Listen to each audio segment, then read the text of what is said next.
Okay, we are back live with another edition of Paisley Burger College Football Podcast here at PB Betting on X, YouTube, Spotify.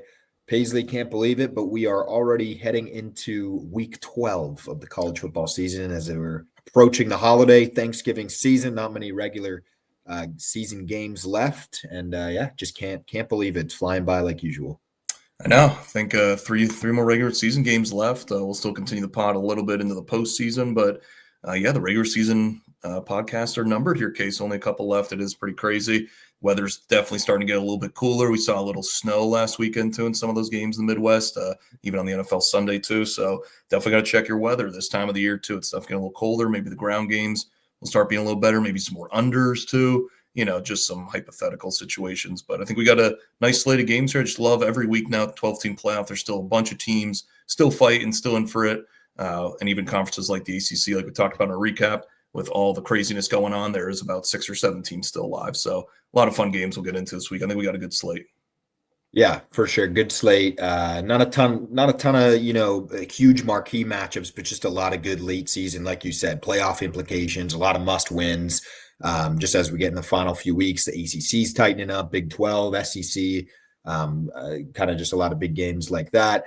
And then, so we're going to break this podcast down. 6 games we're going to preview. We'll jump into the picks at the end per usual, and then we'll have our big underdog parlay of the week at the end. So, as always, appreciate everybody tuning in, listening to us. Give us subscribe to us here on YouTube.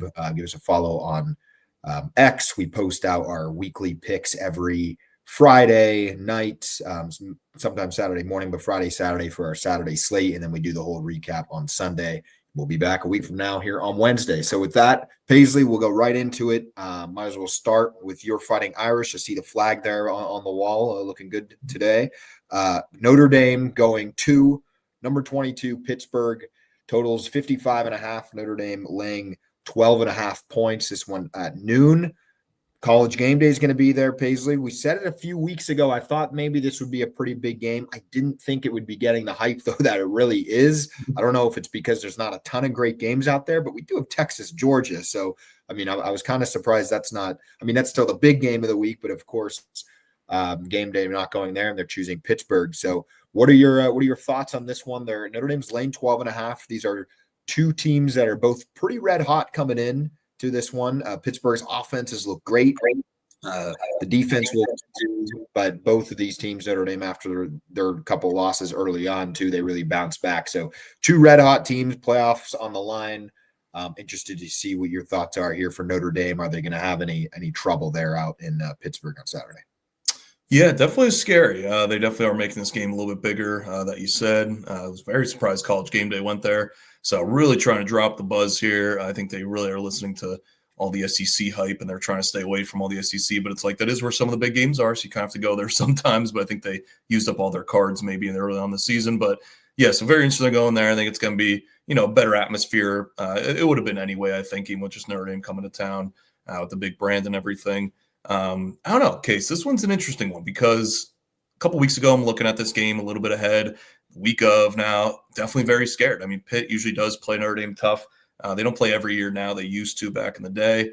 They got a good team. Like you said, they're red hot, made a quarterback change halfway through the season to a freshman that's playing really good football. They're putting up a lot of great numbers. Narduzzi's still a defensive guy, so usually has a defense looking better, but they're kind of flipping to more an offensive team, a little more up-tempo, and the defense is kind of, falling behind a little bit when they play better competition. So that's what I'm looking for.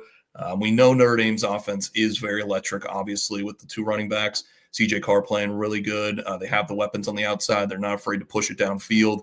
That's something that I noticed definitely in the Boston College and Navy games. Like, they're not afraid to attack these secondaries. And if you're going to load up the box, you could do that last year kind of with Riley Leonard because you knew he wasn't that much of a downfield threat. But Notre Dame's offense is just so hard to game plan against because now they have that downfield passing game. So I know the Pitt's defense has been better. I think they're good against the rush, which will obviously help against a really good rushing attack in Notre Dame. But I just think Notre Dame's elite running attack is still going to be good on anybody.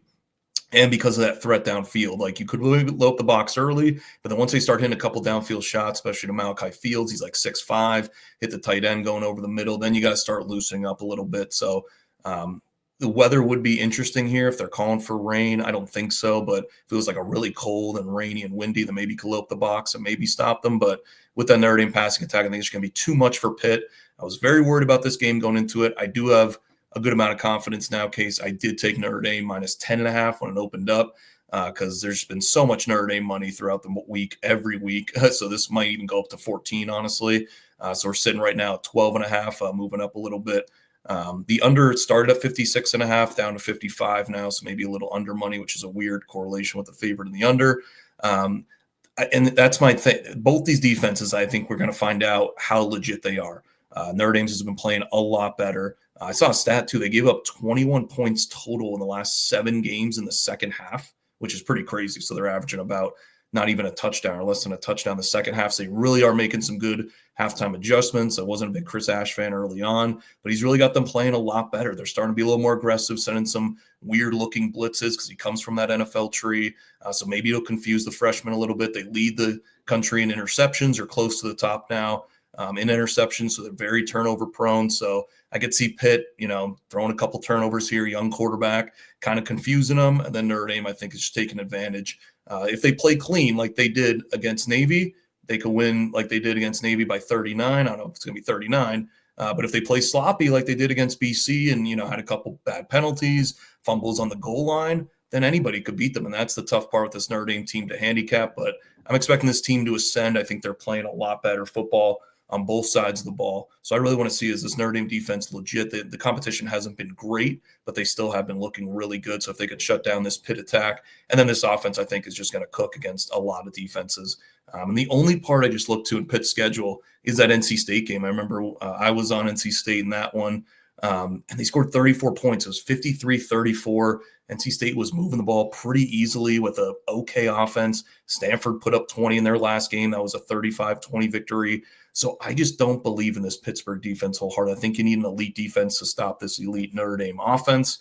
So I just think Notre Dame is going to be a little bit too much. I could see them win this game by 14. So as long as it stays under 14, I think it's a go for me. And then the total, I'm just not sure what to play because I could see it being a little grindier if Notre Dame could keep the Pitt offense down. But if they start moving the ball, maybe look to a live over in the game because I think we could see a lot of points maybe back and forth. But I do think Notre Dame gets it done.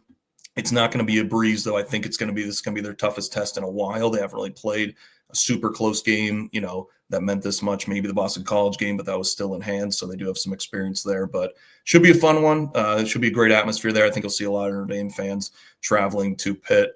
But it's going to be a fun one at noon early on the day. But I do think Notre Dame just playing too good a ball, and I think Pitt's slightly overrated going into this game. Yeah, I think a couple of things. Notre Dame's defense definitely looked a lot better than they originally did to start the season. But like you said, the competition also hasn't been there. So, it's hard to gauge when you play, Navy, Boston College the last 2 weeks. They did look decent against USC too, but the weather was a weird factor in that game. And yeah, it's tough. I think this is it's obviously their toughest game left. All the hype around Pittsburgh and like that ranking and how wide open the ACC, I think they're just trying to dump on so much, they're trying to make Pittsburgh, I think, a little bit better than maybe they are. Like you said, overrated. I was early on in the season. I was all in on Pittsburgh, by the way. If we roll back the tapes to preseason, I said Pittsburgh was going to surprise people in the ACC, and here they are with a shot. But I don't think 12.5 points is enough for me to take them here. I do like the over, though. You mentioned the live over and to see how the game plays out. But I just kind of right off the bat, I think Notre Dame's going to be able to score a lot of points. I don't trust this Pittsburgh defense enough. I like the Notre Dame offense. Like you mentioned, they have the run attack like last year, but they also have CJ Carr, who's averaging, which I just learned this week, the most amount of passes on an attempt, more than any other quarterback in the country, over 10 yards a pass. Mm-hmm. So I just think that's a recipe for disaster for Pittsburgh. I think the crowd will be out of it maybe, halftime, third quarter. It might start out close. I think it's going to be a close game early on, but I just think later in the game, third, fourth quarter, Notre Dame will be able to turn it up, score enough points to pull out of that 12-point range. And I also – while I think Pittsburgh's offense is really good, I just don't think they're going to be able to keep up, which is why I like the over. I think maybe you get like a 38, 21 type of game or something like that, 38-24. I don't know. Somewhere in that ballpark, though. I do think it'll be a close game early. I think we're going to see a lot of yards, a lot of points. Also, to point out, these are both young quarterbacks. Pittsburgh's this is his sixth game ever, and while he's looked good and clearly gave the offense something they didn't have, he could still make mistakes. So, he's not a veteran in reading defenses. And if Notre Dame's defensive coordinator comes up with a few things that just confuse him, try to maybe get a big turnover, I could see a pick six, something like that happening. And I know Notre Dame's quarterback is young too, but kind of, same thing where maybe he'll make a mistake, but he's looked good so far. He's had 10 yards per pass. So I like Notre Dame here. I think they cover. I think it might be a game at halftime. I think we might look at our phones or whatever and be like, oh, this game's, a 3-point game going to the half or a 7-point game. But by late third quarter, I expect Notre Dame to be able to pull away. Yeah, they've just been so good in the second half, just watching every game this season. Even the Navy game, I think it was 21-10, ended up 49-10 or whatever it was. So they really do pour it on the second half. So, right, if you got to get them, you got to get them early. And then just 2 more points. Like, I just think the ACC in general case, this is probably the worst it's been in years. Like, with Clemson now taking a downturn, Miami's not what it was. Georgia Tech has a terrible defense. Louisville lost. Like, there's just no great teams in the ACC. So if you're playing an ACC schedule, I just don't find it that impressive. Like, there's really not a lot of good teams, so this could be a culture shock here for Pitt. I just do not think the conference in whole is that great. And then lastly, not sure if you saw Pat Narduzzi's comments. It's just what he says in the press conference. It's not what it is all the time, but he's like, yeah, we don't really care about this game. They could put up 100. We just need to win the next 2. So clearly he's focused on the ACC and winning that, and obviously it's still at hand for them. And this game doesn't really mean too much because of Notre Dame's independence. So in the ACC standings. So are they really just not going to, they're not going to roll out the backups and not try in this game, but maybe they are just kind of thinking, hey, if it's not looking great early, let's just kind of mail it in, because they do have Georgia Tech and Miami, the 2 top teams in the ACC coming up. So not everything, but got to take those comments. I think that's why maybe the line shot up right when he said that a couple days ago. Yeah, no, that's a great point. I was going to mention that. I had it in my notes. I totally forgot about it. Yeah, Narduzzi's comments about not caring if he loses 110-10 or by 100 points. He'd rather win the next 2 games, which I guess all credit to them. If they do, they're probably ranked, and they probably get, if they win out, with the exception of this game, they probably do get in the playoff. But that is just not a very optimistic way to think if you're kind of a player, or just the whole locker room, what their thoughts are on that. That was a head scratcher. And then I also had noted, by the way, Pittsburgh can't run the ball. Keep that in mind in this game. They're going to ask a lot of things out of their quarterback. And while their offense has shown, in the passing game, a lot of success, if Notre Dame shuts them down, they could really pull away here and win this game by multiple touchdowns. So just watch out for that. But anyway, it's going to be fun, though. Notre Dame at Pittsburgh, like you said, storied game. Haven't played, I guess, in a couple of years or whatever. But overall, it should be a fun one there in Pittsburgh. Moving on, number 11, Oklahoma, going to number 4, Alabama. Paisley, I've been high on Alabama all season, well, with the exception of, a couple weeks after Florida State. But really, once they started winning games, I was sold on them. Here they are at home, laying 5.5 points.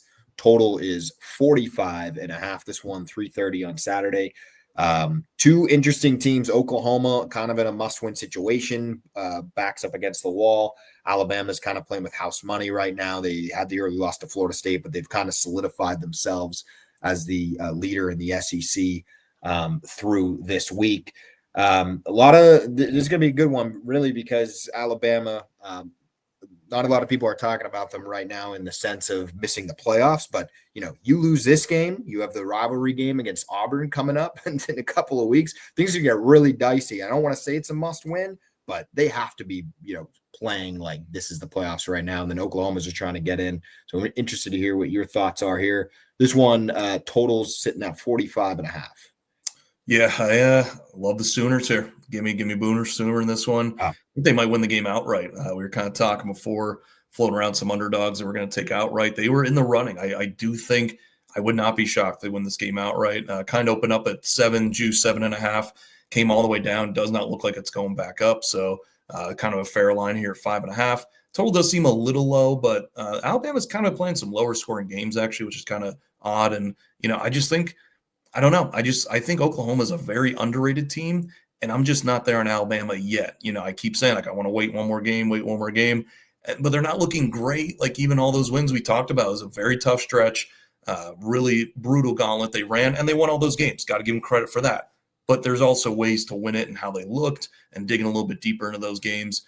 You just go back to the Missouri game. They had a chance there late to tie it up, only down 3 points. Bobo throws an interception. The Tennessee game, obviously, I think that was more of their cleaner wins, like down, the halftime interception kind of swung things, but I don't think Tennessee really had a chance in that game. So I think that was a solid win. You look back to the South Carolina game, easily could have been a loss. I think everybody watching it thought it was going to be a loss. And then that was more South Carolina just throwing up on themselves and giving Alabama the game in heartbreaking fashion.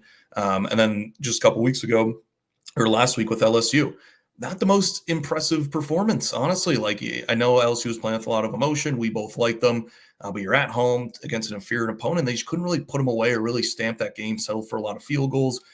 Got really fortunate from LSU just not having any offense, switching quarterbacks mid-game. They're a mess. They're a complete mess over there in Louisiana. So, I don't know. I just think now I get a team that I like, that I'm kind of a little under the radar a little bit. I think Mateer's getting healthier each week, which is very important because I think those losses, especially in the Texas loss, he was just not healthy at all. He definitely looked a lot better throwing the ball against Tennessee. Still not perfect, still not really taking a lot of downfield shots, but doing enough. And I think their run game's improved. They really could not run the ball early in the season, but they ran for almost 200 yards against Tennessee, in Tennessee in that night game, which I thought was impressive. So now you get to go on the road again. They're coming off a bye, so another week to rest. I think Mateer should be close to fully healthy now. And we really haven't seen a fully healthy Mateer maybe since that Michigan game or way back in the day. I think the defense is underrated at Oklahoma.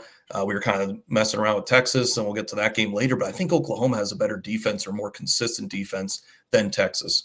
Now you look to the Ole Miss game. That was definitely their one stumble. I think Mateer definitely was still a little banged up. I think Ole Miss just had a great game plan. I think that's more credit to them. Oklahoma didn't look great, but I don't know. I think I trust Alabama's quarterback more than Ole Miss's quarterback. But I don't know, Lane, and they had a great game plan. They were able to run the ball, and a lot of credit goes to them. But I'm just not seeing it from the run game from Alabama. They're too reliant on the pass game, and I feel like it's going to trip them up when they play a quality opponent. And like a top tier opponent now. They haven't really played in the last couple of weeks with South Carolina, LSU, even Missouri now going down the drain. Vanderbilt, we see how they're shaking out. So I don't know. Case, I think this is a hot out Oklahoma team. Big win against Tennessee. Looked really impressive in that second half. Now they get a bye. They get to get healthier. Game plan for 2 weeks. And I'm just not impressed with Alabama these last couple of weeks. They should have another loss on their schedule with that game at South Carolina. But if you can't run the ball, they're going to sit back and just pass it all day. I think Oklahoma and Brett Venables could scheme something up in the 2 weeks there. And I think they're going to be able to move the ball enough. The Alabama defense actually has been playing pretty good. Like, that's where you got to give the credit in the South Carolina, the LSU game, because if they weren't playing that good and they had some, the other opponent was looking good on offense, that could have been a whole different story. But the Alabama defense is coming around a little bit, definitely playing a lot better. So got to give them credit there. But I think Oklahoma gets it done here, Case. I think they go into Tuscaloosa. Alabama's been kind of skating by a little bit. I think they get caught here and get their second loss of the season. Well, that is interesting, Paisley. I don't know. I'm going to be on the other side of you, I think, here. I have to go with the Tide. I've been pretty close to perfect on them against the spread so far this year. I don't remember what I did the Florida State game. I don't think I bet them. I think I started like week 4 maybe against Georgia. I think that was when I got on, when I said they were going to win. Everyone was most people were on Georgia. This is just a weird spot. I like them for a couple of reasons. They're at home. I do think that'll help. I think with having Ty Simpson's playing, I think some of his best football. John Mateers still hasn't looked great. I see what you're saying. He has been hurt and he's looking a little bit better each week, but he's still not to that level that he was, just a couple like last month or right before that injury. And I don't know. I just think this is a huge spot. And I just don't think Oklahoma's a great team. Kind of ever since going all the way back to the Michigan game, I haven't been sold on them. Will I be stunned if they do cover or pull this out right? Probably not. I don't know if I'm going to put all my chips in on Alabama, but I just haven't seen enough out of Oklahoma to make me think that they're going to go into that stadium in Alabama, one of the toughest places to win at in general. And get the win. I just can't see it. 5.5 points is it's a lot in NFL terms, but for Alabama, I could just see them, winning this game by 7, by 10, pulling away fourth quarter. And quite honestly, I hope I'm wrong.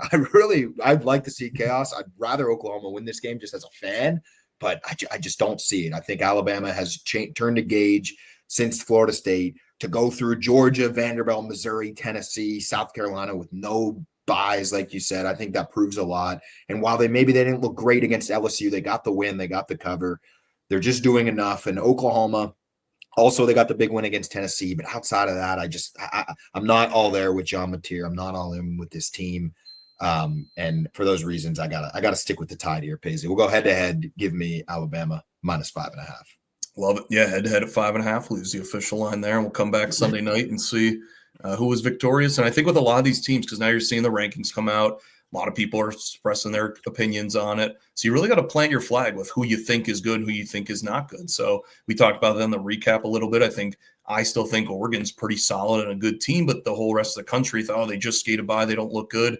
So that's definitely going to be priced in the market here. So like you're saying, if you think Alabama's a little underrated, then 5.5 is definitely not enough. But I'm on the opposite side where I think they're a little overrated. So it's really fun now in this time of the year to we're still 3 weeks left in the season. We're still trying to figure out these teams, holistically. Notre Dame's been a big talking point discussion. Like, do you think they're a top 5 team? Do you think they shouldn't be in the playoffs? So that really does start your handicap to be like, where do you think this number should be? So, we'll see how it goes. One of us has to be right, I guess, in this scenario with the half point hook there. So we'll see what happens. It is funny because when we started this podcast, like week 1, week 2, we're like, oh, we'll know more about this team in 2 or 3 weeks by mid-October, and now we're here sitting mid-November almost, and we're like, well, I'm still not entirely sure about this team. Great point. Yep. It is just funny. By the way, keep note of which color hoodie Kalen DeBoer is wearing. Paisley. Yeah, I don't know if you saw he's been this. going black, I feel like, every week. So if he keeps it up again, is that what it is? Yeah, it's one of them. He's 17-0, I think, wearing that color. Might be black or crimson. I guess that matters. I don't know which one, but yeah. So keep an eye out for that. But anyway, should be a good one. 3:30 p.m. And it is rivaling Pays this Big Ten showdown here in the LA Coliseum. Number 21 Iowa going on the road to number 17 Southern Cal. USC lands 6.5 points here in this one. Total 49.5. This one also 3:30. Iowa, of course, almost had the huge upset a week ago, or if you want to call it an upset, some people were on them at home in the rain in Kinnick Stadium. They fell short in a really ugly game, took the lead late. We all know what happened. Oregon went down, kicked the field goal, win the game.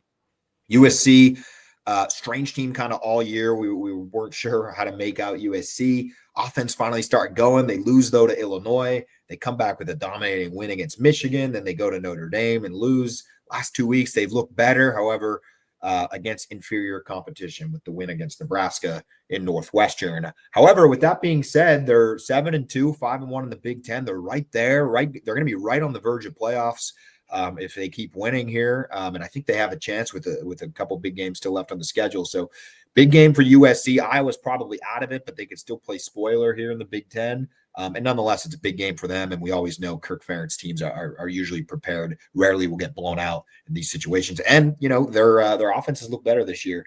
But with all that being said, they're really not getting a ton of respect here with the line pays. USC -6.5 in this one. Yeah, I was very surprised this was this high. I thought it'd be more around the 3-4 range. It hasn't really moved too much. I think it went up to 7 a little bit and just been kind of hanging there at 6.5. So I'm going to take Iowa. I feel like a lot of people were on them last week. I'll jump in on the bandwagon this week. Not sure if it's going to be as public as a play. I just don't understand why it's this high. I know USC's at home. They played a lot better at home. I think the final score against that Northwestern game, we were texting back and forth. There was that huge scoop and score fumble where Northwestern's going in with a big dude carrying it in. Mayava knocks it out of his hand, fumbles it through the back of the end zone, changed the entire game. I think it was tied at that point, Case, where they down 7 to tie it up. Northwestern, it would have made it either a tied game or Northwestern takes the lead with momentum deep into the second quarter. It was right before halftime. Instead, USC got the ball, went down, scored. I think they either went up 7 or up 14. And then the game was kind of out of hand from there. But honestly, all night, they really didn't look that impressive. I know the final score was, if you just look at that, it looks pretty impressive. And they put up a ton of points, but they really didn't score those until late in the second half. They had that, the fake punt where they had the punter run on with the third quarterback run on with the punter's number, which I don't even know if that's legal or what happened there. You're pulling up those stops against Northwestern. That's the game you're pulling it out. So I don't know. I was a believer in this USC team. right before the Notre Dame game. Obviously, the rain stuff didn't help them in that game. Then I was on them against Nebraska. Nebraska probably should have won that game outright, even with the backup quarterback. They didn't look that impressive. And now you had Northwestern coming to your place and didn't really look all buttoned up. I still think the defense is very overrated. I don't think it's a great defense at all. Not to say Iowa's offense is maybe going to take full advantage of it, but it's a terrible matchup. USC is bad at stopping the run. Obviously, that's where they fall apart is the physicality. Look back to that Illinois game where they ran for over, I think it was 250 or 300 yards. Notre Dame ran for over 300 yards, and they knew the run was coming because they couldn't pass it because of the rain, and they still couldn't stop them. I know the weather will be better. They'll be out in California. They'll be in their confines, but I think if Iowa keeps this one close early on, I think they're live to win this one outright. I would not be shocked if Iowa goes in there, bounces back after the tough loss. Like you said, good coaching staff. They know how to bounce back here. I think they'll have their ducks in a row here. I think they're going to play their game. And Iowa's defense could be a little tricky for Jordan Mailata here. They said like tip passes and play a lot of zone. I could see a couple interceptions. He hasn't been the cleanest going back even to that Northwestern, the fumble there. He fumbled it and then ran back and tackled the guy and made a miraculous play. But he's been a little sloppy even against Notre Dame. He had a couple turnovers.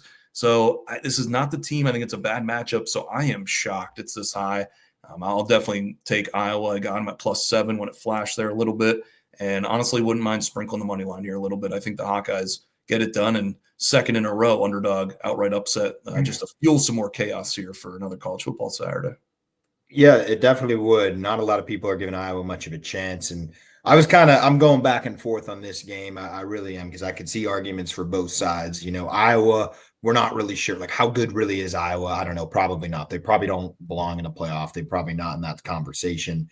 However, they, almost knocked off Oregon a week ago, and that matters. And they're a tough team, and their offenses look better. By the way, their quarterback Gronowski's had a rushing touchdown in every single game this season, which was an interesting stat. I think we brought up on the recap last week, but they're a good team. They're solid. And like you said, USC did not look good against Northwestern or Nebraska for that matter. We weren't impressed. We were both watching those games. They did enough. They pulled away late in the Northwestern game, but like you said, that momentum right before halftime really changed that game. Now USC has to go to Oregon next week. So could you get a situation where they're, looking ahead a little bit? Now, I don't think they should be. They have 2 losses. They should know they need to win this game, but it really just depends on how the locker room is. I don't know. Maybe it's a factor. Whenever you have a big game in a week, I'm sure it's a factor. Also, the hangover factor for Iowa. You after that devastating loss to Oregon, you kind of know that the playoffs are out of reach. I mean, at least, most fans would realize that. So, how do they respond? You have a heartbreaking loss against Oregon.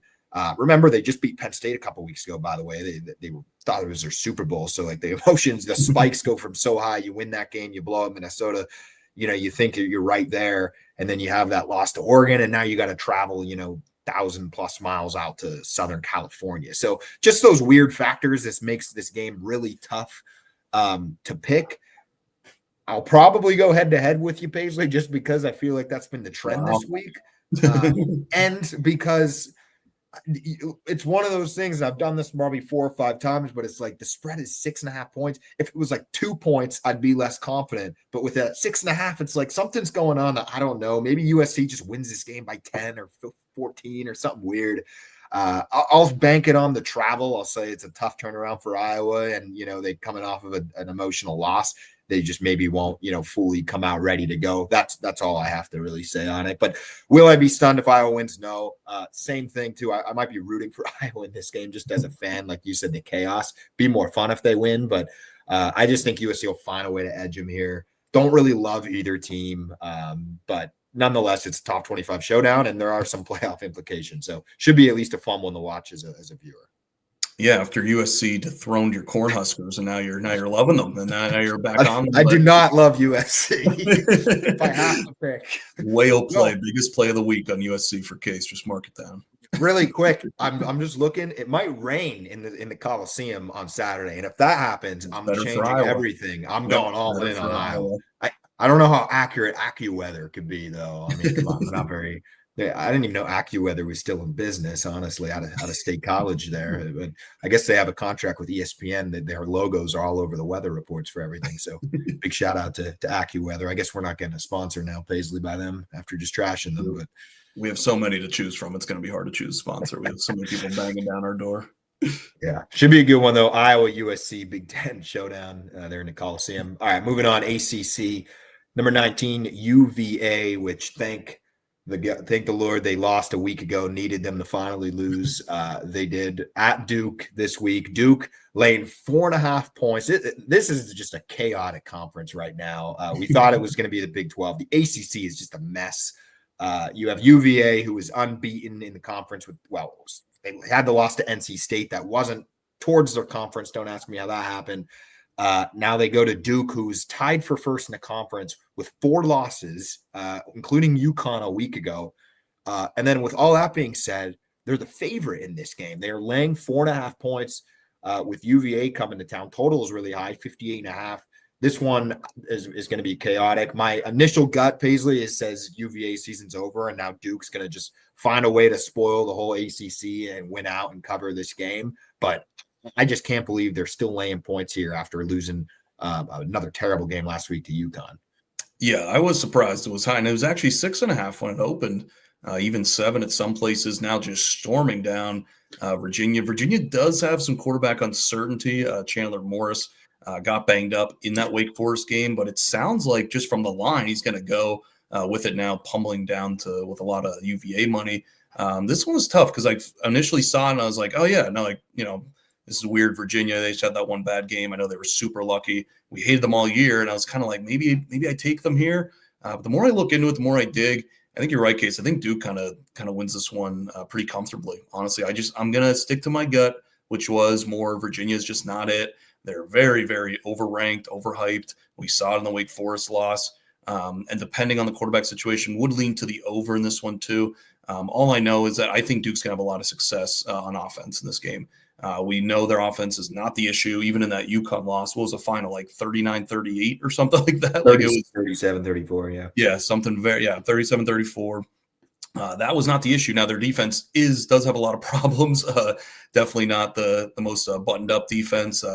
Secondary is atrocious. So this will be a big test for UVA's offense that, they're winning these games. But if you look at UVA's final scores, they haven't been like, shootouts or anything. So I think the offense, as we know, the whole team is overrated, but I think the offense and how they've been winning these games has been a little fluky.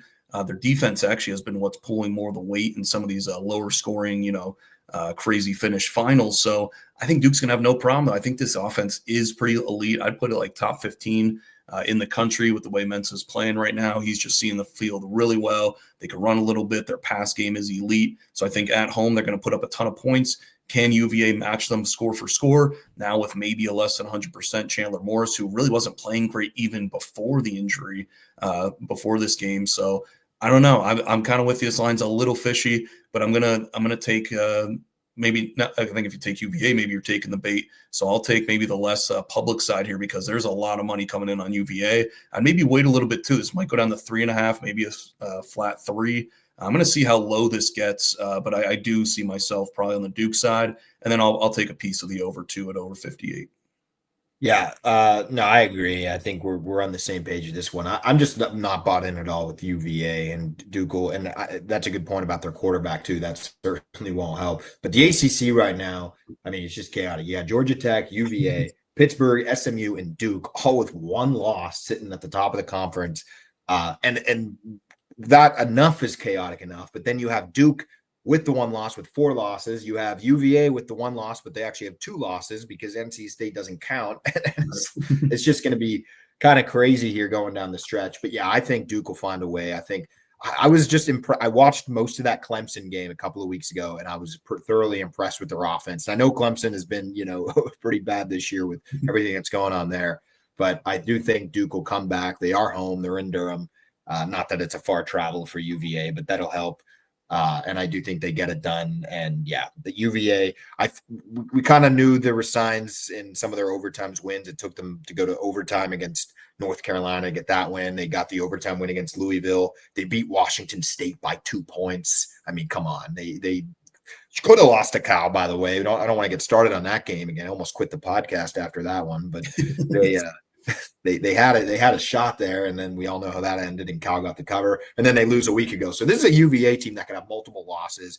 And then you have Duke, who does have multiple losses, but hey, they're still look good against Clemson, and they're top of the ACC. And yeah, I think the spread's telling us something here. I think you're going to see a lot of the public betting on UVA because of that ranking.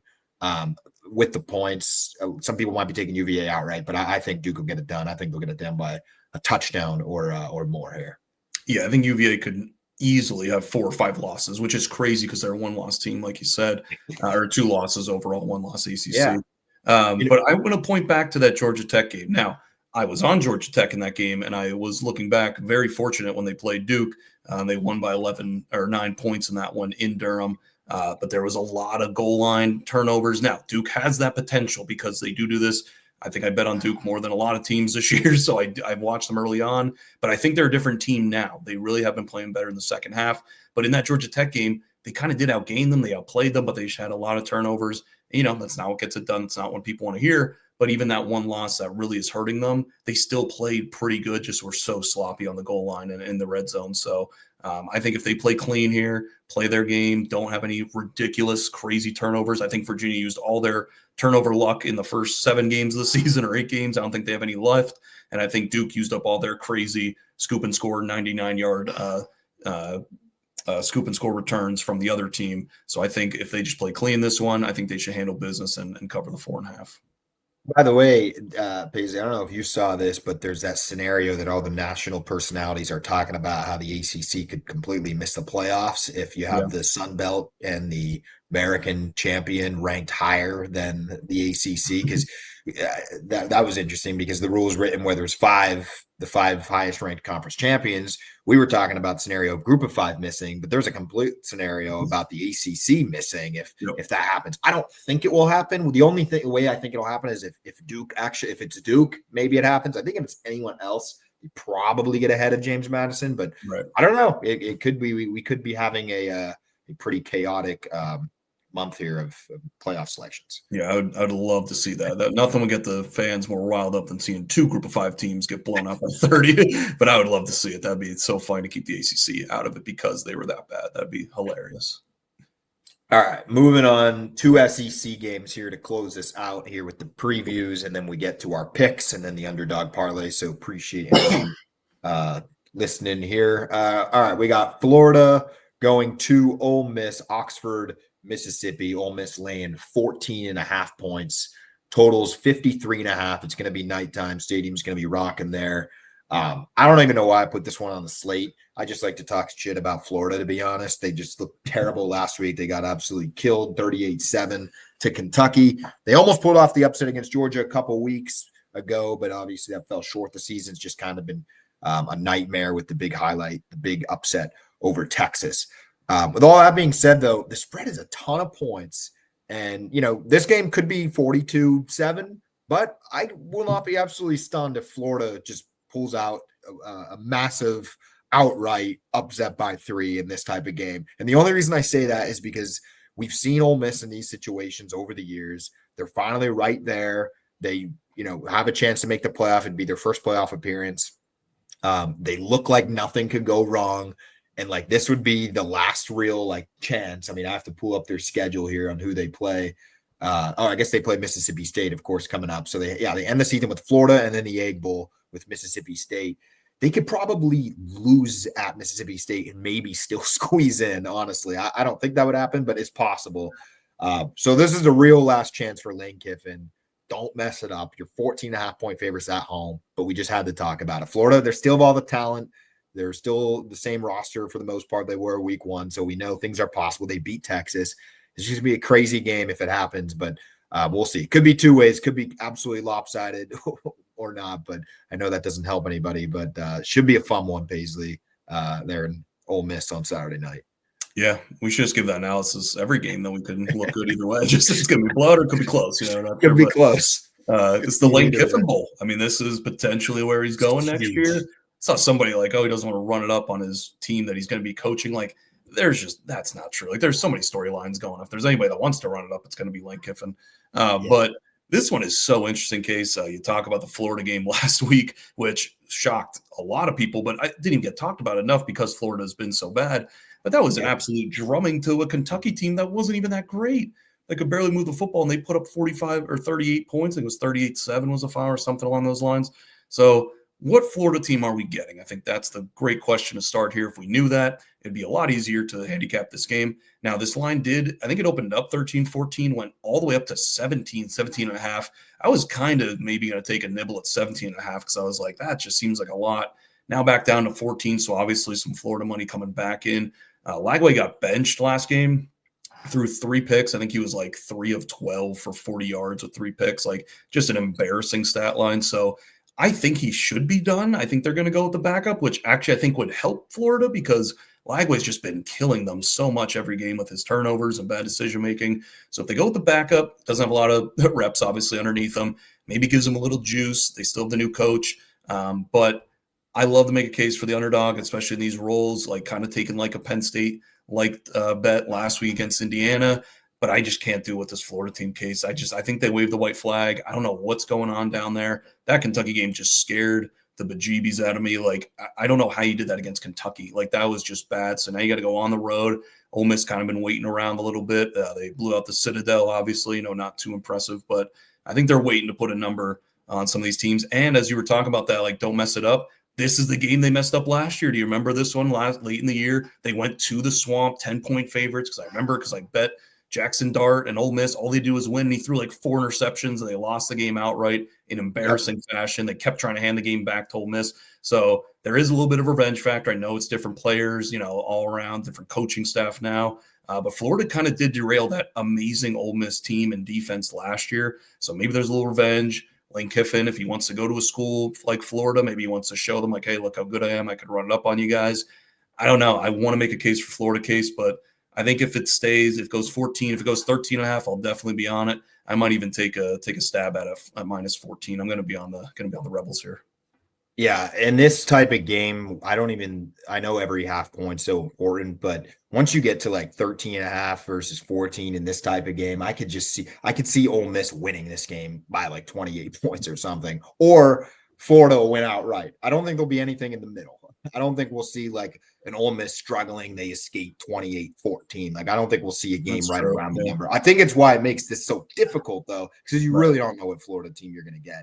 I don't like Florida in this spot. I mean, after, like you said, a week ago, it's just hard for me to trust them anywhere. I'd have to go back and watch that game. I didn't give it any attention a week ago. I just thought it would be an interesting one to put on my card. But would I love to see the upset? Yes, I'd love to see Lane Kiffin go down in this spot. I don't think it'll happen. And that's a good point, though, from a year ago. It could be some revenge on his mind. And if any coach it probably would be people like Lane Kiffin that would look at stuff like that. We know they look at the spread, so I'm sure that's going to be a factor. And all that being aside, they are playing really good. I mean, they've looked pretty good the last few weeks. They got the win over Oklahoma. A lot of people weren't picking them in that game.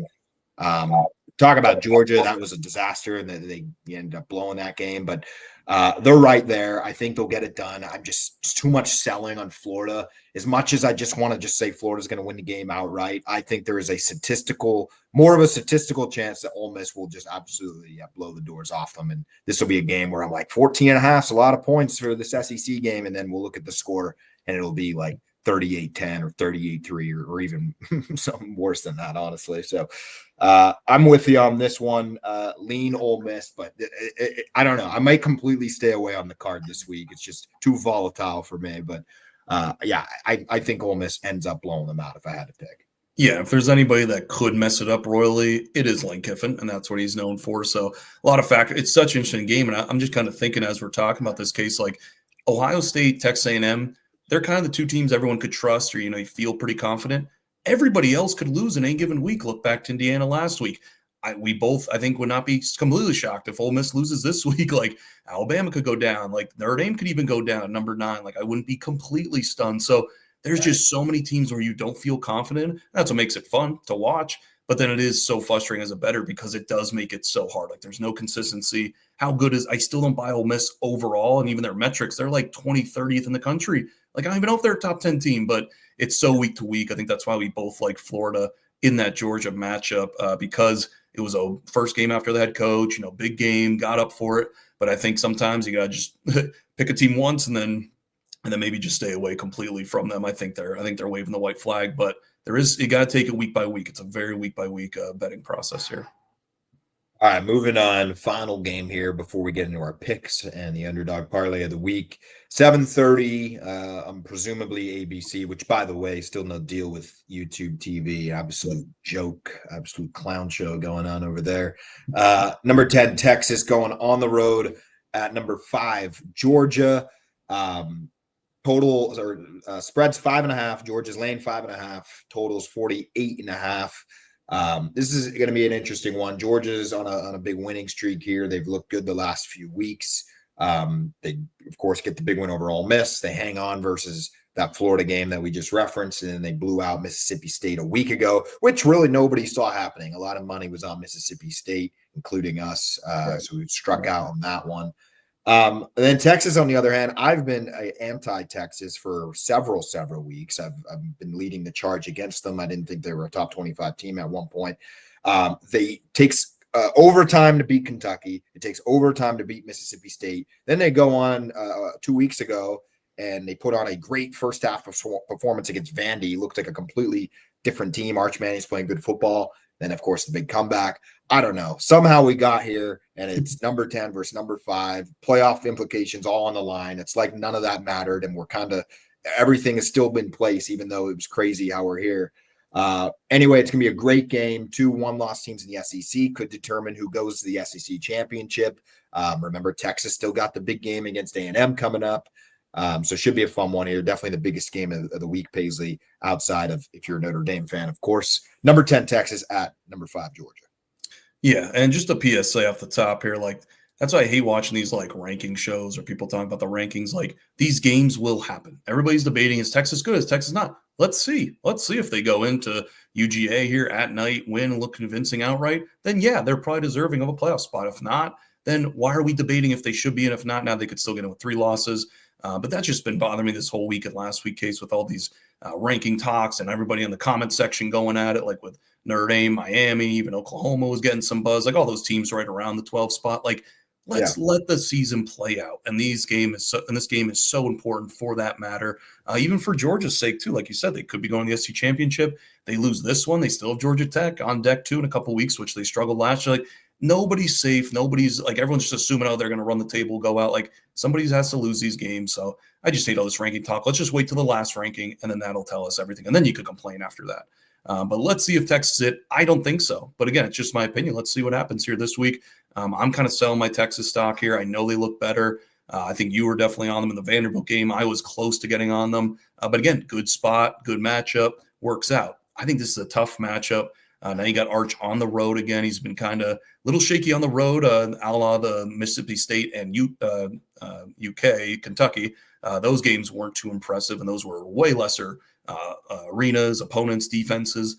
Now the Georgia defense hasn't looked great, and that's my only worry with this team. Definitely overall for big picture and this game, Arch has been playing better, but I still think he's going to struggle in this atmosphere, in this stadium at night. I think that helps the Georgia defense here a little bit because they need all the help they could get. They're getting moved on by a lot of people. Look better against Mississippi State, like you said. That was a really impressive win last week in that sandwich spot that we talked about. Would have been a little tricky.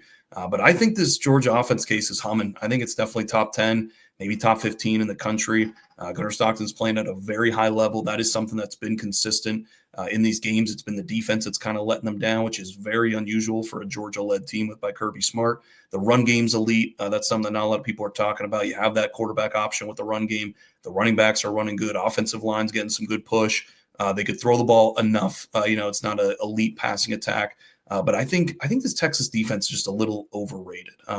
You look at what Mississippi State put up 30 plus on them and was moving the ball really good. Vanderbilt in the second half with a quarterback in a run game that they really rely on. They can't really throw the ball, and they threw the ball to come back in that game. I thought that'd be a slam dunk, 21, 28-point victory because the defense would have held them out because they got Vanderbilt right where they wanted because they couldn't run the ball. So I don't know. I'm just not buying with the Texas team. We saw DJ Lagway, which we know DJ Lagway is now, a couple 5-6 weeks ago, move the ball in the swamp there. So on the road, I just don't trust this Texas defense. So I just think the Georgia offense is going to have plenty of success. So I'm going to take the over for sure. I do like the over in this game. The side, we were going back and forth. I would have. Like this screams Texas. Like it's just that's way too many points. But I'm going to throw a slight lean to Georgia here, minus the 5.5. This line keeps ping pong a little bit, goes up to 6, hasn't touched 7, can maybe go down to 4.5. So I'm just going to kind of let the market play this one out. But I'll definitely be on the over. I think it's just a little too low, anything under 50, because I do think Georgia's going to get their points. I think they're going to be in the 28-35 range. And then I think Texas will do enough because the Georgia defense just isn't that elite where they could put up maybe 14, 17 of their own. And one thing I just want to point out, the Vanderbilt win too, like big win for Texas. A lot of those passes were like screen pass behind the line of scrimmage, and Vanderbilt just couldn't tackle. So like it wasn't really like, he's throwing the ball downfield or pushing or throwing over the middle too much. He had those throws definitely, but some of the 80-yard passes, it was all from behind the line of scrimmage, and Vanderbilt put on one of the worst tackling clinics I've ever seen. So can the Georgia defense that's struggling play a little bit better? Maybe they get up for this game at home. They should have a good effort. So I could see this one definitely going over the total. And then I'll also probably have a little piece on the Georgia minus, take 5.5 right now or whatever it lands at. Yeah. I think all your points are valid. I mean, I can't really argue with any of them. I will say, just as much as Texas has struggled and not look good, Georgia has had some games like that. I mean, it took, the last quarter for them to beat Ole Miss. And then, of course, the Auburn game, which, was a very lucky that they came out of that one with a win, just kind of how ugly and sloppy that game was. It was a little surprising at the time. I'm not going to be shocked. I'll say that right now from either way of what happened in this game. I'm going to take Texas, though. I'm going to take them with the points, but I could just see this being one of these stupid games that they win outright, kind of just like against Vanderbilt. I just think I've been selling Texas. I think Georgia's better, and then I'll just get completely 180, completely wrong, and we'll see that Texas is now starting to play their best football of the year. I mean, they did have the early season win against Oklahoma, which at the time was big. I mean, there's some signs of things turning around offensively, and like Arch Manning's played better the last couple of weeks, starting really against Vanderbilt, but even against Mississippi State a little bit. So this one, it's going to be tough. I think it will be high scoring. I think we could see some points. One of my arguments for Georgia would be just kind of like how you laid out. They're also home in this game. I usually like to go towards the home team, but this is going to be one where I'm almost just going more with my brain, where I'm like, oh, like I'm really selling Texas now. And then this will be one where they just end up winning outright. That's just completely, proves me wrong on how wrong I was on Texas all year. I don't know. Maybe we'll see that. Maybe they'll just go into Georgia here and get absolutely blown out. But I'm going to lean Texas. I don't love it. And I'm almost, while I'm talking, trying to talk myself out of it. And if I really want to do this, but I think they'll find a way to win on the road. It's going to be a chaotic Saturday. I think that's how we haven't had too many real head scratchers. And I think this will be one where it just shakes up the rankings. And I think we're going to see a Texas possible win on Saturday. Give me them with the points at least. Yeah, and that is the part with Georgia. Like you said, they've been scraping by 2. They could easily have 2 or 3 more losses. If that catch went their way or went Florida's way, and that game could have been a whole different discussion even just 2 weeks ago. So yeah, that's why I'm so hesitant or not really going to love the play at Georgia minus 5.5, but I'm going to trust that offense, and I think Tex will do enough to get it over. And then one last note on this one, I'm not a big trends guy or last year, because I think last year is a completely different team for both teams in this game. But Kirby Smart did have Steve Sarkisian's number in the 2 times they played. They played in that regular season matchup, kind of got out to that big lead. That's when the fans threw the trash on the field after that one call. But Georgia really dominated that game. It was a different defense, definitely a lot better last year than this year. And then they played again the SC championship, and Texas couldn't move the ball at all. And with a less Georgia team on offense, they were able to win both games. So just something to also put a note in there. Georgia's been a great second half team too, so not a big live betting guy, but if they go down or if they're down 7 or 10 at half, might look to play Georgia because they have been dominant in the second half and making halftime adjustments. So just some more nuggets and stuff to keep our viewers entertained here on this game. Yeah, no, that's a great point. And then also maybe Paisley Sark was just preparing after the Oklahoma game for this Georgia game for the last month. Maybe he didn't even look, at film for Kentucky, Mississippi State, or Vanderbilt. Maybe that's why those games are so close. So maybe they're, haven't shown. Yeah, that's how they played. So maybe they haven't shown, the country what they're really capable of, and they've just been looking ahead for this Georgia game for the past 30 days. So never know. Keep that in mind. All right, that's Texas at Georgia. That's our slate approaching the hour. We got some picks now, preliminary picks of the week. And then, as always, we'll have our full cards released on Friday night for the weekend. And then we'll close up with our underdog parlay of the week. So, basically, with that being said, what is one of your picks this week? First pick, I'm going to go to a team that I talked about trusting, and I'm going to trust them here. Texas A&M -18 at home against South Carolina. Full apologies to Jackpot Carolina if he's watching. Gave us a great shout out on his show, so shout out him and all he's doing up there. We didn't even tell him to give a shout out. We haven't really contacted, so that was really cool of him to do that. So we're big fans of him. But I'm going to be fading his Gamecocks here in this one. I just think they're dead. We've been talking so poorly on them all year, so it's just going to continue here. But I think anything under 3 touchdowns, I think Texas A&M just continues to roll. This offense is legit. I don't see South Carolina stopping them too much. And I think Lenore Sellers, that offense, just still sputtering a little bit. So anything under 21, give me Texas A&M at home to put up a big number. Can't believe it, Paisley, going against one of our proud supporters, Jackpot Carolina. No, I like it. Is this one? Where is this game? Is this in South Carolina or is this in Texas A&M? Oh, it's in California. Yeah. Okay, yeah. -18.5. They're cooking on all cylinders, and they seem to just be getting better as the season's going on for Texas A&M. So will be a fun team to watch here as we approach the conference championships. All right, my first pick here. I'm going to go TCU. I'm going to give the Big 12 some light here. I don't think we covered a single Big 12 game here this week. So I'm going to go TCU +4.5 points. They are taking on BYU. I just like TCU here. It's a sell on BYU. They had the big loss last week. They were really, hyping that game going into Texas Tech. Kind of said going in, we weren't sure how good they really were. Their defense didn't play well against West Virginia. They escaped Arizona in overtime. They got the big win over Utah. But then, a week ago with the absolute blowout to Texas Tech. So I think we've seen this pattern before with BYU. They were my loser of the week a week ago. So bringing them back here to just, spit on them more here and pick against them. Got to go TCU. TCU, though, they were on the hot seat with me a week ago with that abysmal performance against Iowa State, blowing the game in the last couple minutes. I think maybe they're going to regroup. They went into the locker room, had a good week of practice, Paisley. I think they're going to make some adjustments. They're not going to let that happen again. At least that's what my insiders at TCU are telling me. So give me TCU +4.5. I think they have a good shot to win this game and easily with the points. Yeah, we have a lot of insiders at a lot of teams, so especially TCU. But I like that play too, Case. I was thinking about that for a potential pick as well. So I'll be with you, join on that one. Case, can't believe we're doing it here. We're going to back a service academy. Now, we are going to take Air Force plus the points. I think I took them a couple weeks ago too, so maybe not super shocking. But instead of ragging on the service academies, we're going to take one here, which I think is just a good spot. I think it's a great spot play against UConn. Now they're going on the road cross country to play UConn, but I think the Falcons here will be ready to roll. UConn had that big win against Duke that we mentioned earlier and in the recap, 37-34. That was kind of their Super Bowl. Great spot for UConn. Now, I was on them in that game. Now I'm going to be looking to fade them here because they haven't really responded well to big wins this season. One of their bigger wins was against Boston College. Might not seem that big, but that was a big in-state or close, geography-wise win, bigger school, trying to win some recruiting battles there. Next week, they go on the road to Rice, lose outright as a double-digit favorite by 3. So I just think they kind of let up after these big wins.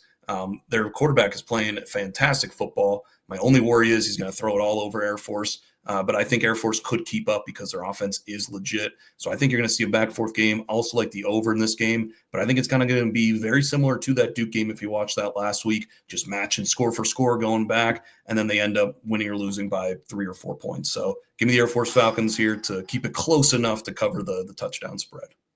It's huge, Paisley. Really making progress here, supporting the military academy schools. I was just gonna say, I assume it's because it's Veterans Day week. I'm pretty sure that's what's going on here. So big shout out to the veterans all out there. Well, if you're not going to do it, Paisley, I'm going to do it. I'm going to go against a military academy school with my pick. I'm going to take USF -9.5 I didn't know you hate this country this much. I didn't know. I just wasn't aware. Against Navy. Navy has been on fraud watch all season long. They looked terrible against Notre Dame. They didn't even show up in that game, got blown out. It was like 95-3 or whatever, 49-10, same thing. They also lost to North Texas 2 weeks ago by 2 scores. I just think they're on frog watch, and I think South Florida has shown me enough that they're consistently a contender in the American. I think they'll likely win the conference. There's a couple of teams up there, including North Texas and Memphis, still in striking distance, but I think South Florida knows what's on the line. I like their head coach. They have everything going for them. They just hopped into the rankings. I think they're going to be ready to play, and 9.5 is just not enough for me to take the midshipmen here. Maybe if they were playing on a battleship, Paisley, it'd be different. I'd be taking Navy with home field. But as far as I'm concerned, their stadium's just in Annapolis on dry land. So for those reasons, I'm going to take USF -9. You are correct, with the statements, but how terrible the day after Veterans Day, just shitting on our veterans there. Just absolutely terrible. But I do also like the pick. I'm going to have to pick South Florida too. So you'll take the brunt of it. You'll be the image for the poster, but I'm secretly going to be playing them as well in that one. I think that's a good pick there. Next one for me, I'm going to go Arkansas +5.5 on the road at LSU. I think they might win the game outright. This one was very close from my underdog pick. I just think LSU's broken. They're dead. They had their kind of shot with Alabama. Didn't even come close to, living up to it. I mean, they only missed the cover by 1 point, but if you watch the game, it was just ugly on both sides. The offense is a mess for LSU. I think they're going to go with the backup quarterback now, I think, the rest of the way. Defense is still playing pretty good, but Arkansas has a good offense. They definitely been putting up points their last couple games. The defense is where I worry, but now you're playing against a really beat up and bad offense on the LSU side. So I think Arkansas goes in there. They're coming off a bye, I think, after that really heartbreaking loss to Mississippi State. They're still playing hard. Bobby Petrino, the interim head coach, still trying to make his way as a coach, maybe there or somewhere else. So I just think they have a lot to play for. LSU is trying to settle legal battles outside the stadium with Brian Kelly. Is Brian Kelly going to coach this game? Apparently he's not fired yet, so maybe he comes back for a one-game sample. But give me the Hogs here to go into LSU and maybe get the outright win, which is unlikely to do in LSU, but this year is a different year for the Tigers and a very disappointing one. I don't like Brian Kelly, Paisley, but I will say it is why on earth would he not take his full buyout? I would not compromise if I was him. If LSU's trying to say we'll give you 25, 30 million, like, no, we signed this contract. By the way, what kind of coach is why is Lane Kiffin going to want to jump into LSU job? If he knows that if things go south in 2 years, the school's going to try to fire you and then make up something and then, try not to pay you everything you agreed to. So I don't know. That's a real interesting situation unfolding down there with LSU. He should show up. He should show up and be like, I wasn't fired. He should show up on the sidelines. They're in turmoil. I like it. Arkansas +5.5. My next pick, Paisley. I don't think I picked them all season long here. I don't know what you're doing. I don't know what you're doing. This is gonna be the first time. I don't know. I'm picking this them. One baffled me. This entire year, I'm taking Penn State -7.5 on Saturday in East Lansing, Michigan State. Why now? Why now? I'll tell you why now. I'll tell you why now. I think the talent gap is massive enough in this game. And I think that Terry Smith, this is his first real game where he's been in there for 4 weeks now. The backup quarterback's kind of gotten a little situated. The offense is looking better. Nick Singleton's playing better. And while they keep losing, I just think this has a recipe, a random recipe for a Penn State blowout game that will occur. And to be honest, they're not in the mix of things, obviously. So I don't have a problem saying it because I'm not scared. If they lose, whatever, I won't look like an idiot. I don't really care. But as a unbiased person watching, I just think Penn State has a real good shot to go in there and blow out Michigan State. I think the talent gap's huge. I think Michigan State's dead. I think Penn State showed some signs of trying to play. And this, by the way, opened up at like 6 or 5.5 or something. It's shot all the way up to 7.5. A lot of money's been on Penn State, and I still like them here with this number. I do think they're going to roll here. Could be totally wrong. Michigan State might, go and win a game, but my gut is this will be the first game that Penn State really shows up, and I think they're going to try to lay it on to Michigan State. Just a weird feeling. By the way, also a huge fan of the ESPN Football Power Index ratings. A big fan of that. Penn State's number 16 in those rankings, despite being 3-6. So Anyway, Penn State rolls on Saturday, Paisley. The best 3-6 team of all time, apparently. I think they could be. I mean, I do agree with the talent gap, but I'm going to go head to head with you. I took Michigan State Really? 7.5. Yep. I think Penn State's dead. I think they gave all they can against Indiana. They really had that game won. The vibes were great, and then obviously what happened at the end. I just think they're kind of dead now. Now you got to go on the road. Played? They played. I was on Penn State. I thought they played really good and should have won the game outright. Well, they played, but I disagree. I think there was a lot of room. I don't even think they played their best game, and they still had a chance to win. That was my point. I think there was a lot of mistakes they made. I don't know. Maybe you're right. They played their best game. Defensively, they haven't looked that good all year. They looked really good. But now I'm trying to sell it on the Penn State side now going across. But yeah, I just think they're dead. Like it's like now they're still fighting for bowl eligibility. This is a huge one. They need to win the 3 out. I know that's probably a lot of the Penn State circles are talking about. Can they get into the Pinstripe Bowl or something like that? So they got this one, Nebraska at home, and then the big one at Rutgers to end the season. So huge. Tough sledding in the Big Ten here. So let's see if they can get it done. But I think it's so many points. I think Penn State wins maybe, but I think it's really close. I don't think they go to a bowl game, even if they go 6-6. To be honest, I'm hearing that. I think they will. Being genuine, I didn't even think of that. New head coach, the players transferring. I think they're really just playing for their futures, and I think that's why the talent gap could be a factor here.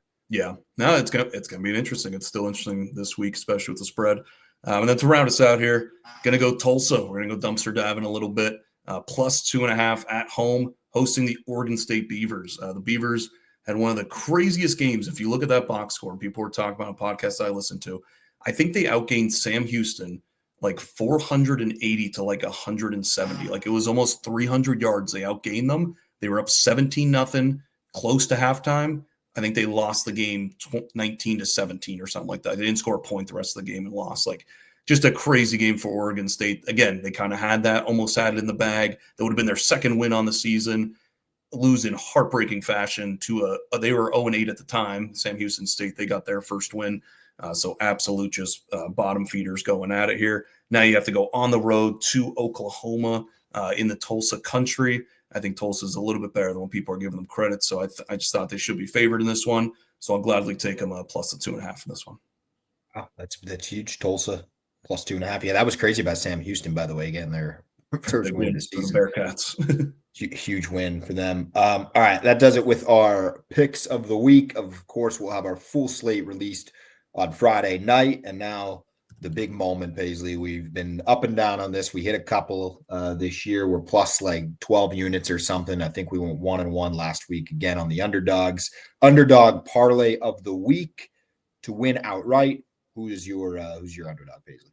Yeah, I'm going to go to the Mountain West. I'm going to take Utah State plus 195. Bryson Barnes at quarterback. I've been this team a lot. I don't know. I just have a thing for this team. I think they're a little underrated. Have their ups and downs. Was on them last week against Nevada. They were up 41-0 at halftime. Like it was the most sweat-free bet ever. Hopefully it's the same here going on the road to UNLV, about 6.5-point underdogs.